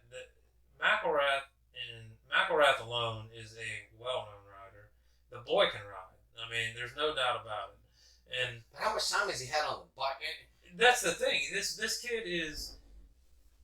You go back and watch videos of Shane McElrath ride, and that kid can ride, but he's not. He's learning this bike all over, and to us that might not make a difference. But I'm a big bike feeling guy. The feel of the bike to me is everything. I can't ride a Yamaha. I cannot race motocross on a Yamaha because I'm a small guy and they're big bikes. They're fat. Are you calling me fat? I sure am. Okay. But the bikes they're a fat bike. They're, for my body, I can't hold it. I feel like I can't hold it right. I'm not comfortable. And I think a lot of that is what McElrath is going through right now, that he's got the good foundation, he's got a good team, he's got what's going on is great, but I don't think that the bike is right for him. Well, he just came off a Honda, didn't he? Yeah, and a Honda's a very narrow bike. I'm looking to switch to Honda because of the statute of the bike. And people don't understand at that level, that little bit of feeling makes a huge difference. I mean, the way these guys ride, their handlebars being a half-inch wide can screw their entire riding style up. And Chisholm has been on Yamaha for Ever. years. Ever. I mean, when you ride a bike that long, to switch to a bike that feels totally different. Yeah. And for those that don't know, Chisholm, the reason Eli signed with Star because Eli had the option of retiring. Mm-hmm. The reason Eli signed with Star for 23 was because Chisholm had set up the bike for Eli. Mm-hmm. Eli tested it and said, okay, I'll stay. Then Chisholm all of a sudden gets hired by Hep to go ride Suzuki. Yeah. He's been with Yamaha for years as a privateer, but there's a lot in the backside that Chisholm does for Yamaha. Yeah. Then he gets hired by Suzuki, and they're like, hey, we have a chance to get Roxon. Can you set up a bike? Well, unbeknownst to many of us, Chisholm actually had ridden with Roxon so many times that he had ridden Roxon's old bikes. So then he goes to Suzuki and sets up the bike for Suzuki for Roxon to try. And Roxon chose Suzuki because the bike just felt right. Yes, because Chisholm not only set up a bike for Yamaha, Eli. Mm-hmm. He leaves, goes and sets up a bike for Suzuki. By the way, Chisholm is a rider for HEP, but he's also their developmental guy. So his results aren't necessarily the most important thing. His is what we don't know. We have no idea because that's stuff they don't talk about. Mm-hmm. Is he trying stuff during the races? Is he riding things that they want to try later on? And you'll never know. But this is where I say that Chisholm is very underrated. Yeah. No, sure, he's not out there. I mean, you guys probably watch these races and you're like, yeah, he's an okay race. Maybe you don't even know who Kyle Chisholm is, but the kid he's not a kid anymore. Yeah. I mean, but he's a very underrated rider. His mentality, his expertise on the bikes. I mean, he might not be an underrated rider, out on the track, but he's an underrated rider because of what he can do and what he does for his setup skills, his bike management, his and Derek can explain this a little better. I'm just a rider. I just get on and ride. Jason constantly is telling me, like, dude, we got to work on this for you in your cockpit. There's a rider triangle. And Chisholm has been able to master that rider triangle. And what's amazing is he can chameleon. He can master that rider triangle for Roczen. Multiple people. And he masters that rider triangle for Eli Tomac on 2 different bikes. And I will tell you, each of those manufacturers has a way that their bike works the best. And, I mean, a side note of that is Eli Tomac decided to come race this year because of the bike. Yeah. And to even sign at all because he wanted to ride the bike first. Yeah.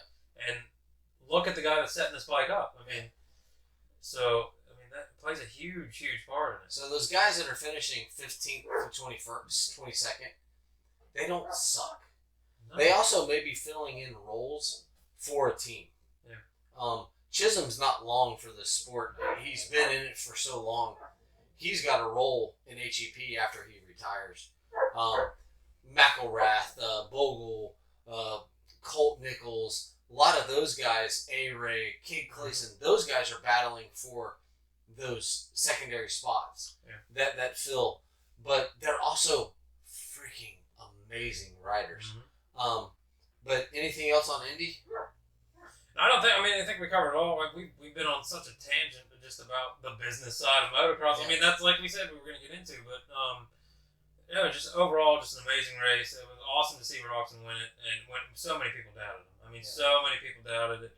I honestly didn't think he was going to be able to do it, and he did it like a champ. He lapped Sexton. Yeah. I mean, he lapped Chase Sexton. Yeah. So we were up to ninth place, lapped, and that's just out of this world. I got a question for you though, since you are a Barcia fan. Why not let Roczen have his moment with the Kickstarter? Why say, I was trying to get my team to bring me a battery so we can celebrate with the just. I get it. Don't be a dick one time. Yeah, I do get that. I laughed at it. I thought it was funny. It was funny. But then you think about it, and maybe Justin Barcia's humor isn't. We don't understand it. I understand it because I can be a dick too, and I thought it was hilarious. But I think some other people that don't have dickish tendencies weren't so thrilled about that.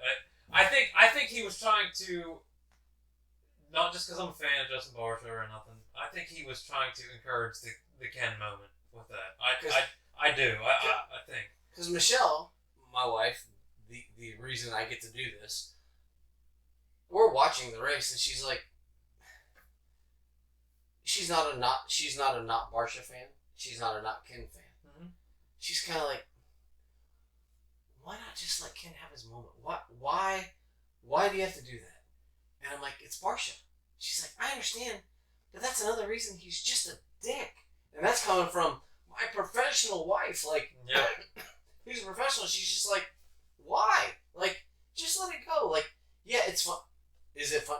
I mean, I've seen some of the memes we're not going to discuss that have been held up, and like, it's great, but also, Ken, dude, it's a little overplayed. Like, we get it. Like, they're even saying on the broadcast, kickstart Kenny. It's like, dude, you kicked the bike one time. Like, if you have to kick the bike twice, something's wrong. Like, those bikes stay running. Yes. Unless you go down hard, those bikes are running when they pick them up. Yeah. I mean, for the most part. It's amazing. This thing called a recluse clutch that no one will ever tell you about, but a lot of them have this recluse clutch in them that the bike will run all the time. Yeah. The clutch is engaged. Yeah. I mean, So it's okay, but we get it. We understand. So real quick, so we've discussed Indy, we've discussed Daytona, we've discussed who we are. We're going to real quick cover Alligator Enduro. Bike week happens. There's Supercross, there's GNCC, and then sometimes the Alligator Enduro is a national enduro, and sometimes it's not. This year it was not a national enduro. Limited space. I think it was 250 riders, maybe 225. I'm not sure. You can check me if you. It doesn't matter. Still a ton of riders. Ton of riders. It was a sprint enduro format this year, which means you started out on your line, but then the rest of the race, whenever you got done, if you wanted to go, you could go. There was no time frame. You had an hour and a half in each check to get. The first check was 7.5. So the first test was 7.5. Second test 7. Last test 6. And we did those 3 tests 3 times. So the 9th test was basically the 3rd test for the 3rd time. Let me tell you, it was dry, and some of the whoops got big. And if you're not a Florida rider, when it's dry down here, it's like riding on ice. The sand, the sugar sand, this is a whole nother style of riding. Like, I know a lot of the PA people maybe are gonna watch this, and you'll never experience that dirt up there, because when it's dry down here, it's so dry that you can pour water out and it lays on top. It doesn't even soak in because everything is so dry. So imagine riding your bike through literally white sugar. Yeah, I mean, they call it sugar sand for a reason. And I'll give you an idea. We were watching my GoPro last night. I made it through the first 2 tests. The first 2 loops. The tests were short enough that I actually could get all loops. So I got the first 3 tests. I got on the next battery. I got the second 3 loops, and then I haven't watched the 3rd one yet. But you can see Michelle, who's my wife does not race. My wife watches. She's a fan. She's like, oh, some of those loops are starting to get big. Yeah. And that was in the 2nd loop.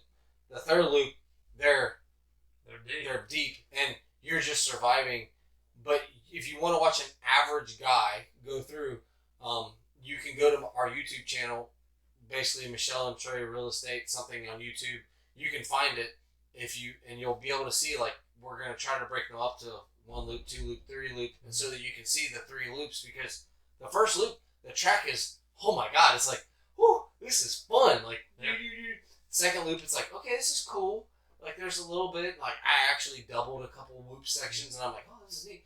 3rd loop, it's like, all right, I'm just going to, even Jason said, he's like, if you just go out there and finish, you're going to beat some people because they're not going to finish. And so it was 69 miles of racing on these 3 loops, and that was cool. Alligator Enduro was great racing. We had a pro, we had a GNCC pro, we had an Enduro pro racing it. We had one of the world champions come race it. I don't know any other guys because I actually don't look at the results. I'm just a racer. So there for the fun of it. I'm just there for the fun. I have my buddy Jason Crowley. We both go race together. We go eat Mexican food the night before. We find a off-script Mexican restaurant. We went to Cinco de Mayo and Palm Coast. Had a great, true Mexican dinner. Spent the night during bike week. I will tell you, our motel was, yes, we stayed in a Super 8 in Ormond Beach because it's bike week. That room was $200. There were across the street. So if this is where we were, literally across the highway was where the bike week stuff, not in Daytona Beach, was happening at the JP Cycles and all that right across the street. That's where we were staying. I got the best night's sleep. We had bikers staying all around us. You could hear the concert happening. Oh, yeah. When I went to bed, I did not wake up till it was time to get up. Our dog, who went with us, Copper, did not wake up, did not bark. My buddy, who wakes up at everything, he's like, dude, I got a great night's sleep because these bikers were the... Honestly, I want to applaud the bike week crew because they party. Oh, yeah. But in our hotel, they were the most respectful people that I've ever been around, and it was awesome. Like, thank you, bikers. That was cool.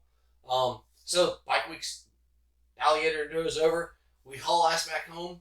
I get home. I literally take my suitcase, change out clothes because I'm going from Florida to Georgia. Hop in the truck at 3:45 on Friday morning, and I take my nephew to the General GNCC because during bike week you have Supercross, You have the quad, what do they call it? The wild boar or something? Yeah. GNCC quads, and then you have the bikes on Sunday, and then you have the RCMX, Ricky Carmichael, RCSX, and then you have the vintage, and you have the quad, Supercross, and then they all head to Georgia.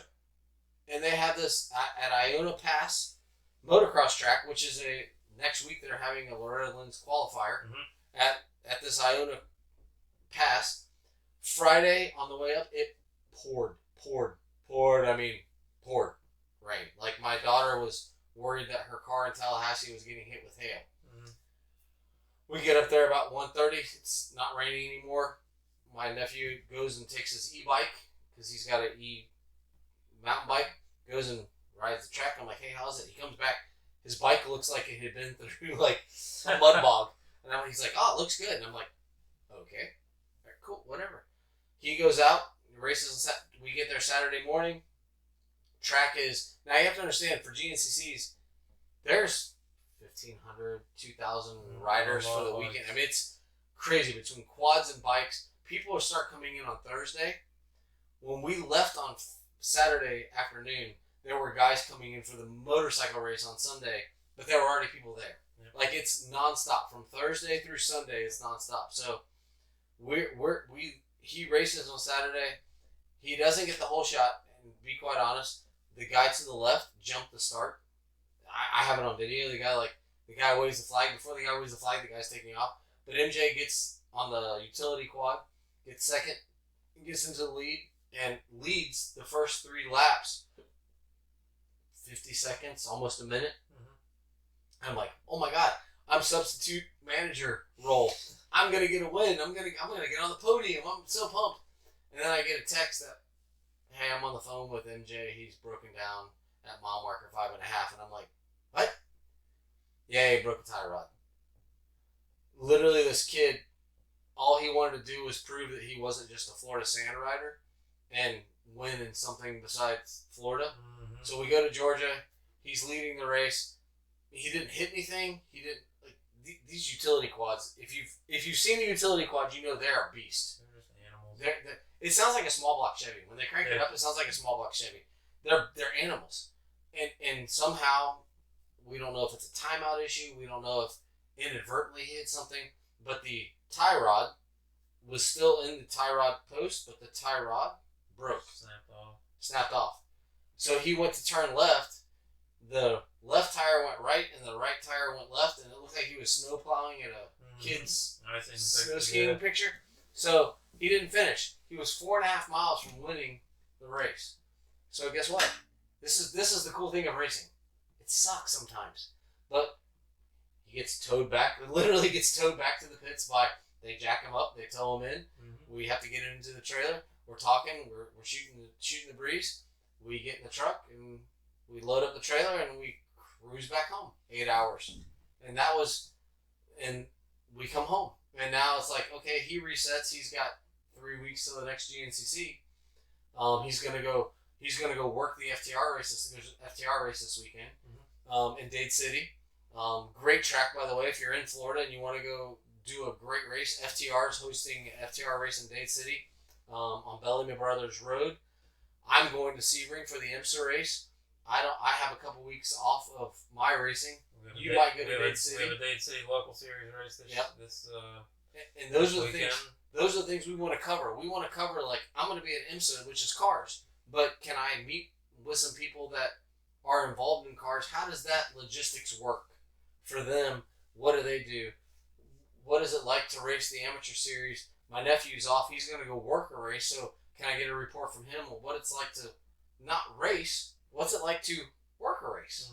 And those are the things we want to cover because there's so many aspects of the racing in Florida that you can be involved in. And now that I'm doing this really kind of limited schedule, I'm going to go watch a lot more races than I used to because it was all about me racing. And for you, it was all about you racing. And now it's more about what's going on. Yeah.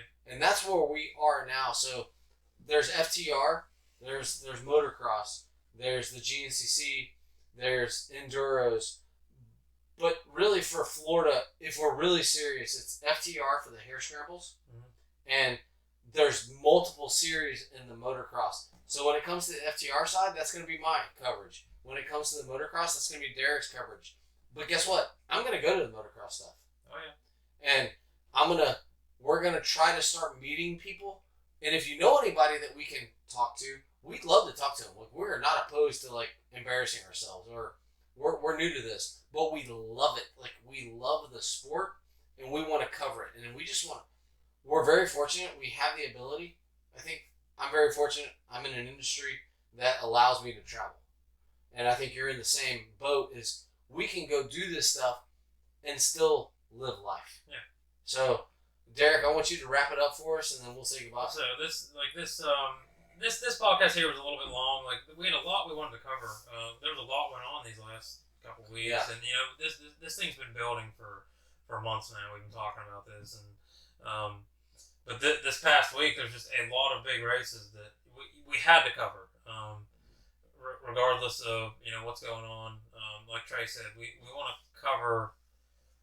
I personally, from a motocross standpoint, and a lot of guys that want to come down here, your families, your kids want to bring their kids down here to ride, or you guys want to come down and ride. I want to be that guy that can tell you what these tracks are that you're getting into, and maybe provide some GoPro coverage of me riding some of these tracks. And from I'm getting old, I'm slowing down, but it's still a faster standpoint, so you can see the track and you can get a pretty good analysis of what's going on down here. And same with the races, and like Trey said, it's we got a little bit of free time, we can do this, and fortunately, and it's getting busier with my kids racing, but that still puts me at the races that we want to cover and meet some of these guys. And like Trey said, if there's anybody that we can meet, or anybody that would be up for an interview, or just wants to talk racing with us, we'll have this up on some platforms, answer questions, ask questions.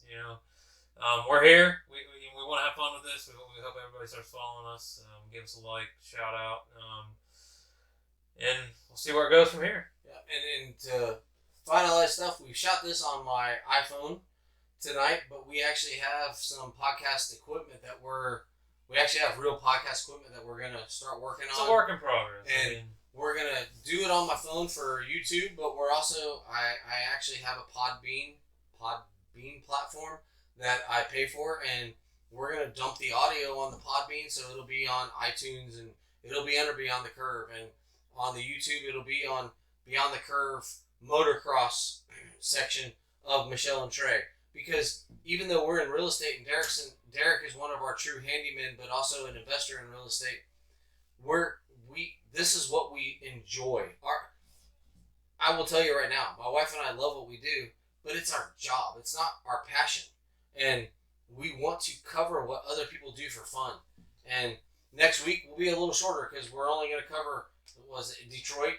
And if I get NJ to come in and sit in with us, we'll talk about what it was like to work the FTR race. And if you go to Dade City, and I'll talk a little bit about IMSA, just because it's racing. It's going to be cars, but it'll just be a quick blur. But next week will be a little quicker, and we'll start talking about things like that. But it's going to be about the national series and our life and our series and what we're doing, and that's going to be the weekly thing. And if we have a guest, we'll tie in that guest, and if we can get some video going and things like that, we're going to improve it as we go. But it's something we want to do because we're just interested in racing. We're not going to have like tinfoil hat stuff. We're not going to have random thoughts.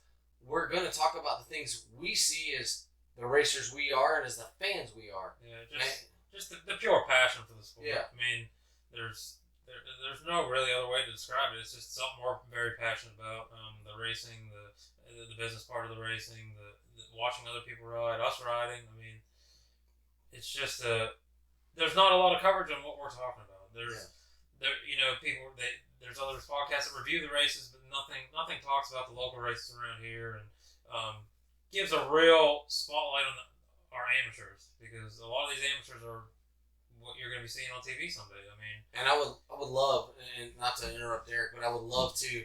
We have 4 or 5 really important tracks in Florida, and we would love to get tied in with those tracks to be able to come cover the big races when they have them. I know kind of Gatorback's it's unlimited was it, Unlimited MX or whatever. But like PAX Track and Moto Bros and Dade City and some of those, like, I would love to be able to go to some of those races. Now that I'm literally racing once a month, pretty much, man, I got time. Like, once I get through this week, my life goes back to normal. These past 2 weeks, I will have been home as much as I've been on the road in 2 weeks time period. And it's like, okay, after this week, I'm kind of back to normal. So I'd love to start going to some of these. Okay, what series is coming up?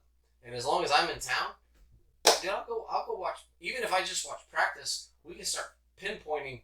Hey, I saw number 842, and damn, they're good. Yeah. And we can maybe figure out who those guys are and get them on the podcast and maybe talk to the parents, because not only is it the kid, we're business people. Hey, mom, dad, how are you doing this? And somebody's got to pay for this stuff. And why are you doing this? And what's it for? And I want the truth. If it's because they're chasing a dream or it's something the family enjoys doing together, there's nothing wrong with either one of those answers. No. And I will tell you right now, my wife allows me to do what I do because it keeps me sane. And I'm not joking. I'm not halfway even kidding. My wife says I have to be competitive. I suck. I'm not winning. But because I'm out there competing, it keeps me sane. This riding in general keeps us going. Yeah. I retired in 2013, and I was never the same person until I got back on a bike. It's what we're passionate about. It's what we do, and that's what this is going to become. And I hope you guys enjoyed every last bit of it, and it's only going to get better from here. So, well, for Derac and Trey, this has been Beyond the Curve, the MX side, and I say the MX side because there's also going to be the business side. At one point, Derac and I are going to sit down and I'm going to interview him about business. And that's going to be the business side of Beyond the Curve, because as a racer, you know this. When you get into a corner, you look beyond the curve to get to where you want to go. And that's why Beyond the Curve is so important, because in business and in racing, and in, by the way, in horses, as soon as you get to the corner, you're looking through the corner, beyond the curve, to get to where you want to go. And that's what we're trying to get to with this podcast, is we're trying to get beyond the curve. So thank you for listening. Derac, thank you for your time. Thank you for the use of your toy hauler. And good night, everybody.